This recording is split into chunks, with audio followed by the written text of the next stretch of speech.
Assalamualaikum warahmatullahi wabarakatuh. Selamat malam teman-teman semua. Jadi pada video kali ini aku bakal membahas salah satu soal yang ada di buku ini, buku PR.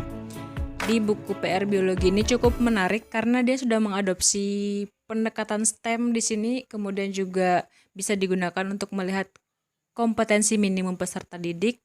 Di sini juga ada melibatkan PISA, kemudian computational thinking dan lain sebagainya.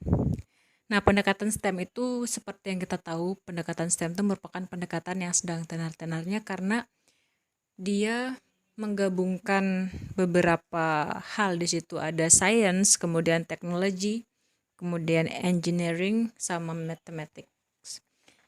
Jadi, ini cukup menarik untuk bisa melatih peserta didik untuk berpikir tingkat tinggi. Di sini rubrik aktivitasnya itu ada berhubungan sama pendekatan STEM tadi, jadi menerapkan pendekatan STEM.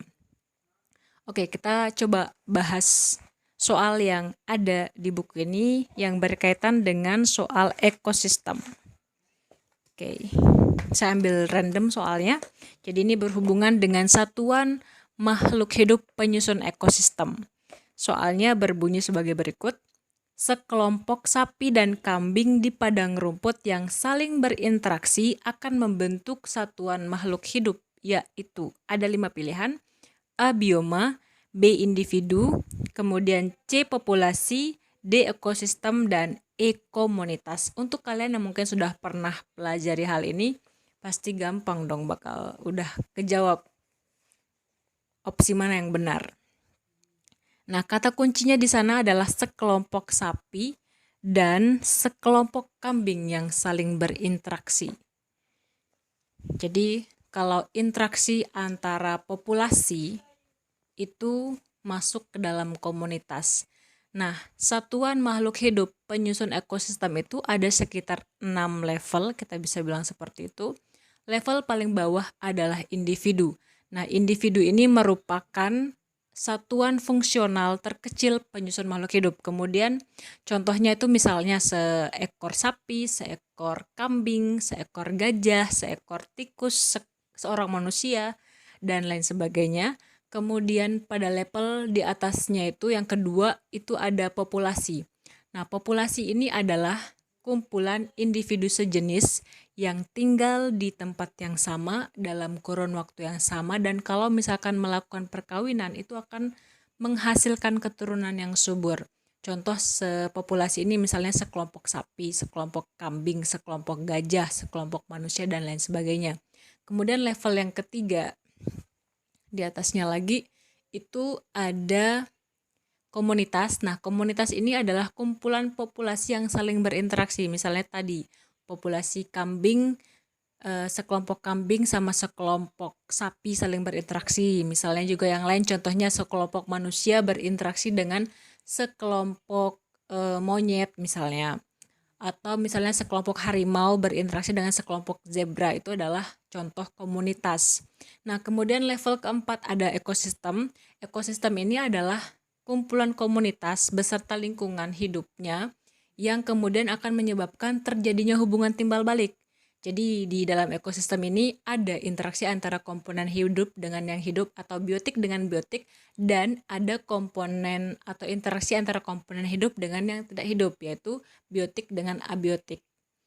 Beda sama komunitas tadi. Kalau komunitas tadi kita lihat interaksi antara yang hidup sama yang hidup atau biotik dengan yang biotik. Nah, kalau ekosistem ini interaksi antara yang hidup dengan yang hidup atau biotik dengan biotik, dan yang hidup dengan yang tidak hidup atau biotik dengan abiotik. Misal kalau biotik sama biotik kita contohkan kayak bunga sama lebah misalnya. Kemudian abiotiknya misalnya antara tumbuhan yang berbunga tadi dengan air, misalnya kan air benda mati. Jadi benda mati atau abiotik itu beberapa contohnya ada air, kemudian ada suhu, cahaya matahari, kelembaban, kemudian pH, udara, angin, dan lain sebagainya. Nah, kemudian level yang kelima itu ada bioma. Jadi bioma itu bisa diartikan sebagai kumpulan ekosistem. Jadi di dalam bioma ada lebih dari satu ekosistem di sana. Misalnya contoh bioma itu berdasarkan lokasi tempatnya ya, ada bioma perairan sama ada bioma daratan. Nah, contoh misalnya bioma daratan kita ambil ada bioma tundra, ada bioma taiga, ada bioma hutan hujan tropis dan lain sebagainya. Nah, misalnya di bioma hutan hujan tropis, buat kalian yang mungkin pernah ke sana, ada beberapa ekosistem di sana yang bisa ditemui. Nah, kemudian level yang paling kompleks itu ada namanya biosfer. Nah, biosfer ini adalah bumi dengan segala isinya. Jadi keseluruhan isi bumi itu beserta atmosfer yang melingkupinya itu dinamakan sebagai biosfer. Jadi yang paling kompleks di situ. Oke, mungkin sudah jelas bedanya. Cara gampangnya mengingat sebetulnya individu itu adalah satuan fungsional terkecil penyusun ekosistem, kemudian populasi kumpulan individu, kemudian komunitas adalah kumpulan populasi yang saling berinteraksi, kemudian ekosistem adalah kumpulan komunitas beserta lingkungan sekitarnya. Kemudian kalau bioma adalah kumpulan ekosistem, kemudian biosfer adalah kumpulan bioma atau bumi dengan segala isinya.